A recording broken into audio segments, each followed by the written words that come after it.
Salut, salut, je m'appelle Obo, dessinateur de La Folie des Lucioles, qui est un manga seinen, horreur, etc. dont le premier tome va paraître Magic Jungle en 2020-2021. Alors, nous importons l'image, nous la passons en noir si nécessaire. Il faut ensuite la redimensionner. Alors, vous avez la règle des tiers, vous pouvez mettre les yeux et éventuellement le menton et garder un petit peu de place au-dessus, comme d'habitude.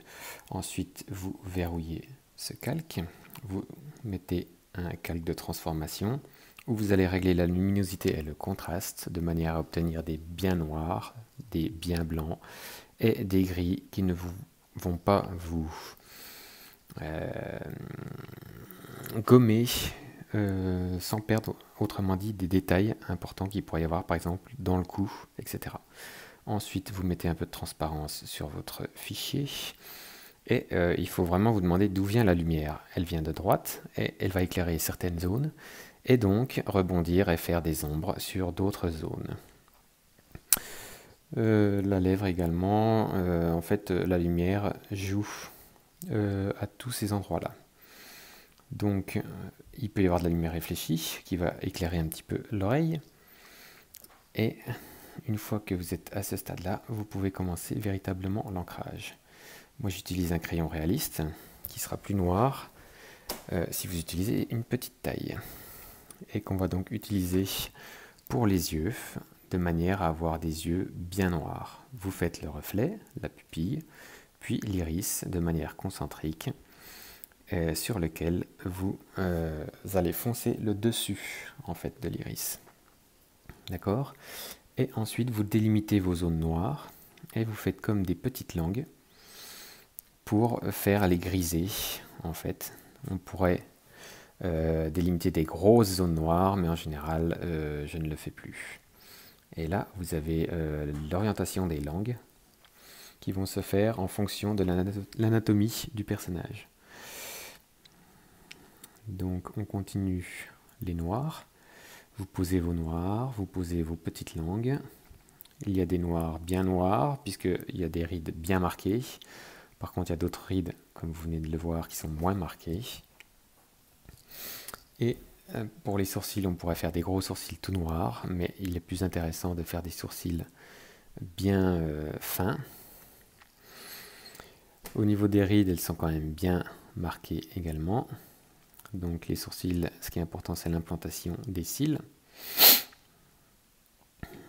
Une délimitation de la bouche. Ici, j'ai fait une erreur.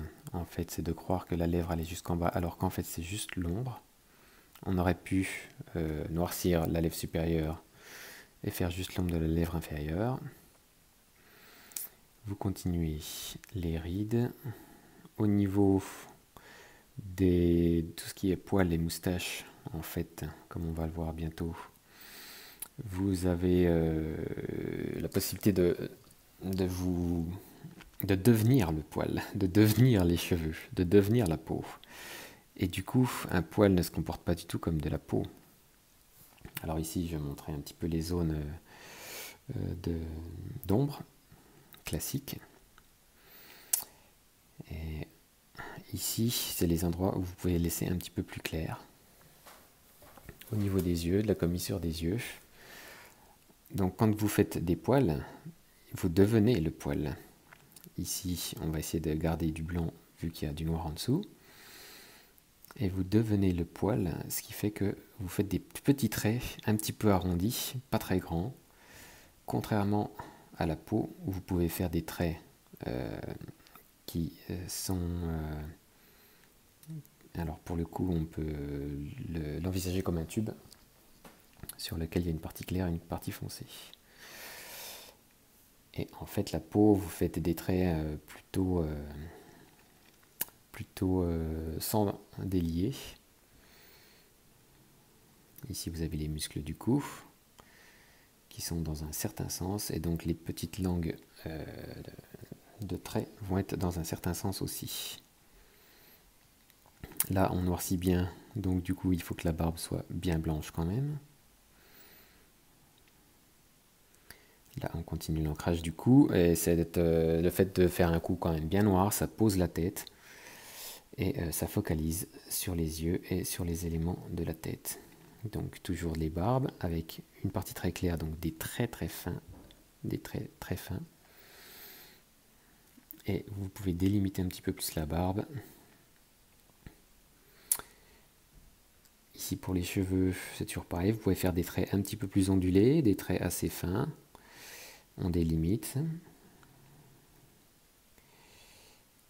Et on regarde de temps en temps, en enlevant la photo, où on en est, savoir si on a suffisamment ancré, pas assez ancré, savoir comment se comportent nos zones claires et nos zones foncées, voir s'il y a un endroit où il faut plus foncer.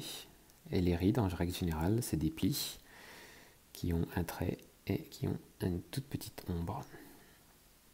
Là, je commence l'ombrage, le gros ombrage, si l'on peut dire. J'aurais pu tout faire noir, mais encore une fois, des aplats totalement noirs plombent le portrait et le rendent un peu trop dramatique à mon goût. Donc en règle générale, je fais des aplats au petit à petit, avec un stylo pas trop épais.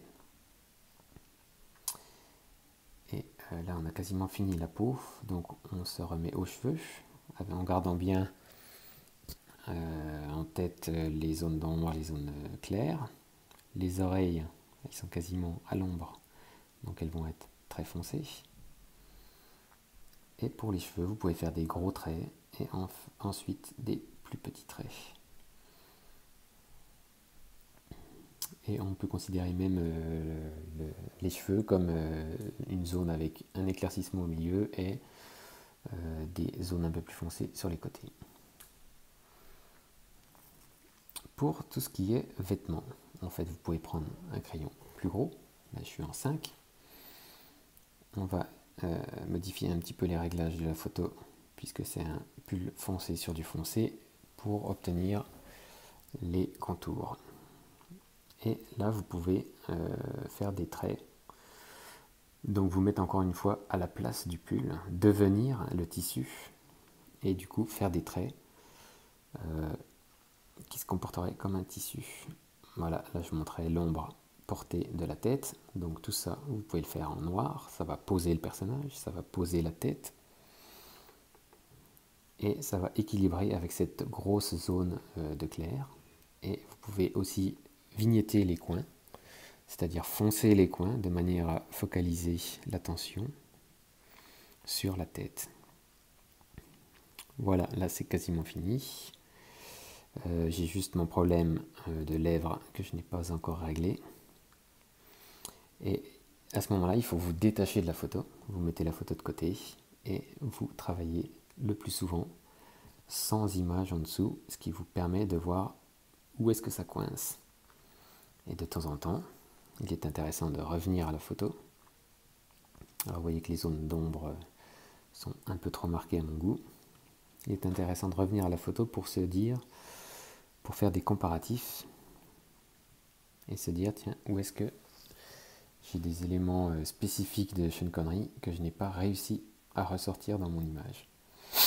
Là, vous avez vu que j'ai remodifié le réglage de contraste et de luminosité afin de faire ressortir des zones que je n'avais pas réussi à faire ressortir.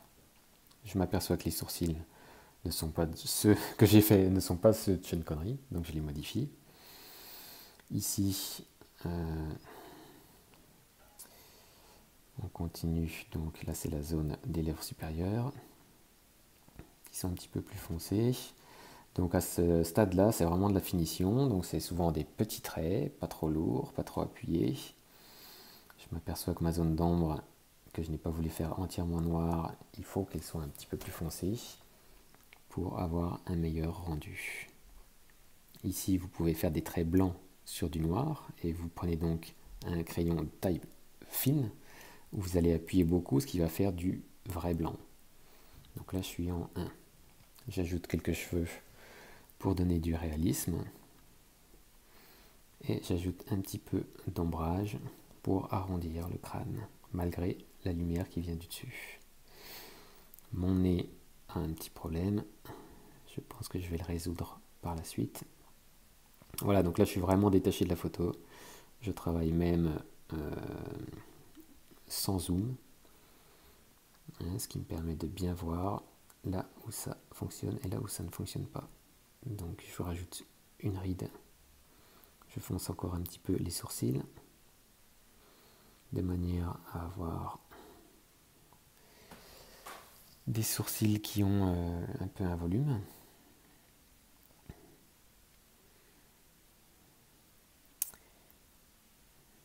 Donc vous voyez que éventuellement vous pouvez modifier plusieurs fois, hein. Et là vous regardez bien la différence entre votre portrait et votre photo et votre illustration, de manière à comprendre les erreurs que vous avez commises. J'avais pas fait les sourcils suffisamment élevés, le sourcil gauche. Là je me rends compte que j'ai un problème au niveau du nez, qui n'était pas assez arrondi. Et il y a le problème au niveau de la bouche que je vais régler sans doute après. Là, c'était une cerne un petit peu trop épaisse. Je rajoute quand même quelques éléments sur ma partie très claire, histoire de donner un petit peu de texture et à la fois un petit peu de volume. Mon trait ici était trop grossier. Je le gomme, je le rajoute et je ne le ferme pas. Ce qui détache un petit peu le visage qui est proche de nous par rapport au pull qui est au fond. Voilà, je crois que c'est fini, mais en fait je vais encore retoucher.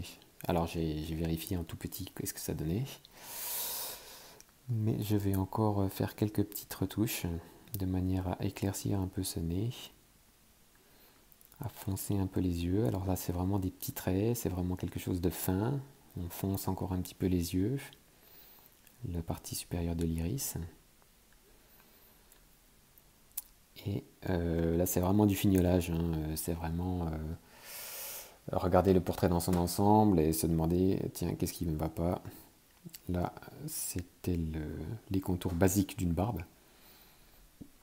avec une zone sans barbe en fait en général qui est sous les lèvres. La barbe prenait naissance au milieu de la lèvre inférieure. Donc je me rends bien compte en fait que j'ai un problème au niveau de mes lèvres, hein, qui font un peu comme des lèvres d'Africains, puisque j'ai travaillé l'ombre de la lèvre inférieure comme si c'était la lèvre elle-même. Et ça c'est une erreur que je vais corriger en toute fin. Il y a cette ride qui est très caractéristique de Sean Connery, et que du coup je reprends à plusieurs reprises afin de vraiment notifier les spécificités d'un visage. Les spécificités d'un visage qui sont bien entendu les yeux, la moustache, les cheveux, etc. Et donc là j'ai le portrait final sur lequel j'ai corrigé la lèvre et vous voyez que ça lui fait des lèvres normales.